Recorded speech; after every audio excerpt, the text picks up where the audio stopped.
c'est pas possible. Tu peux pas continuer comme ça. Je me suis totalement trompé. À ce rythme-là, dans pas longtemps, je cours plus du tout. Il y a 3 mois, je glanais ma 9e médaille de marathonien avec un chrono de 2h36 qui était une déception. Et là, 3 mois plus tard, qu'est-ce que je fais? J'arrive même pas à finir un semi tellement je suis hors de forme. J'ai fait 7 km seulement du semi de Barcelone avant d'abandonner tellement je ne prenais aucun plaisir, je n'arrivais pas à trouver mon rythme, bref, zéro forme. Ça me prouve une chose, c'est que depuis cette fameuse vidéo où j'ai décidé d'arrêter le marathon performance, en fait, je me suis totalement trompé. Et l'excuse que je me suis mis pour courir beaucoup moins, c'est que je travaillais beaucoup et que j'avais pas l'énergie pour courir. Sauf que j'ai confondu les choses et en fait, je suis dans un cercle vicieux où moins je cours, moins j'ai envie de courir, moins je vais être capable de courir et je cours quasiment pas. Les dernières semaines, j'ai couru 20 à 25 km. Ok, pour certains, ça paraît être un volume normal, mais j'ai passé plusieurs années autour de 100 km par semaine et c'était ma normale. Donc là, j'ai divisé par 4 mon volume et ça fonctionne pas.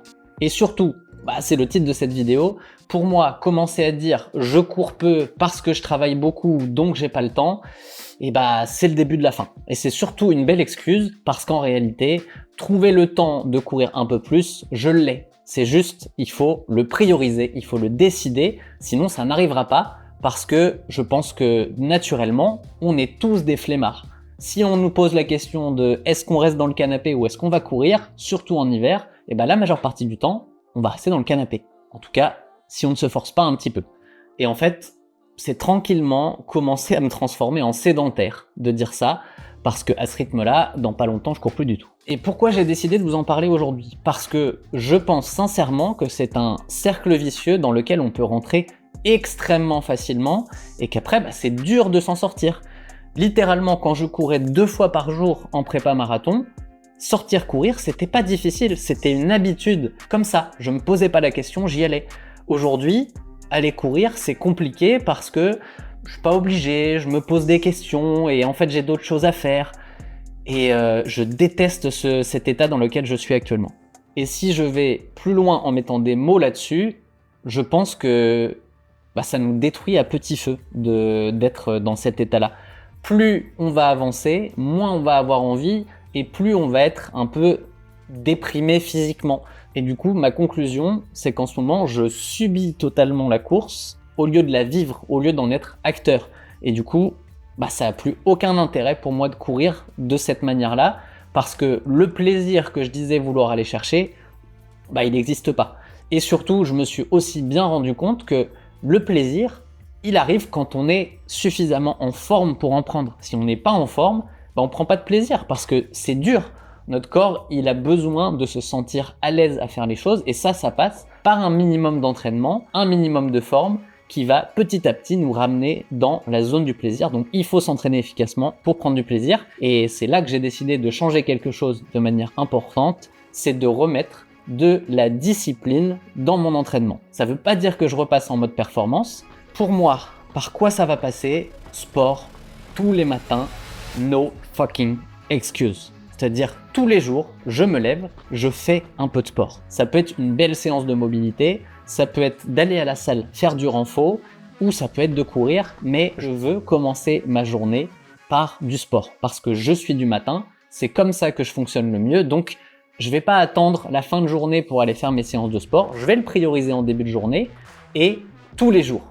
Même si c'est pas courir tous les jours, avoir un rituel, je pense que c'est une base et je pense que ça aiderait beaucoup de monde de réfléchir comme ça, de se dire tous les jours à cette heure-là, j'essaye de faire un peu de sport. Si j'ai 10 minutes, je fais 10 minutes de renfo.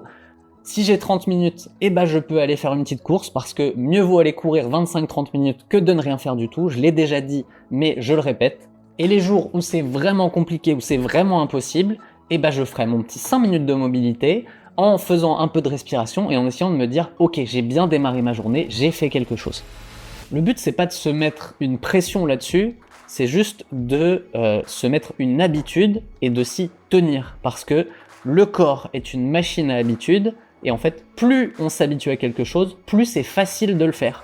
Et inversement. Donc là, je veux revenir dans cette zone où c'est facile de faire du sport, parce que c'est devenu une habitude. Pour ceux que ça intéresse, je vais revenir rapidement sur ce semi de Barcelone qui a vraiment été le moment où je me suis dit waouh, c'est pas possible, tu peux pas continuer comme ça. Parce que j'ai abandonné. Au final, il y a un critère que j'ai oublié dans bien courir un semi-marathon, c'est arriver en forme. Parce que c'est une distance que j'adore. Parce que quand on est en forme, ça déroule un semi.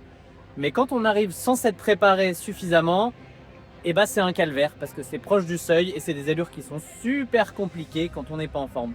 Ça faisait longtemps que j'avais pas abandonné sur une course et surtout au 7e kilomètre d'un semi. Là, littéralement, au 2e kilomètre de mon semi, j'étais déjà à me dire qu'est-ce que je fous là, à pas prendre de plaisir, à vraiment pas être dedans. En fait, pourquoi faire des courses si c'est pour avoir ces sensations-là? En tout cas, moi, c'est pas ce que je vais chercher avec un dossard. Si je mets un dossard, c'est pour être capable de courir dans un rythme où je vais sentir que ça avance, que c'est agréable de courir. Voilà, c'est ma conclusion du jour.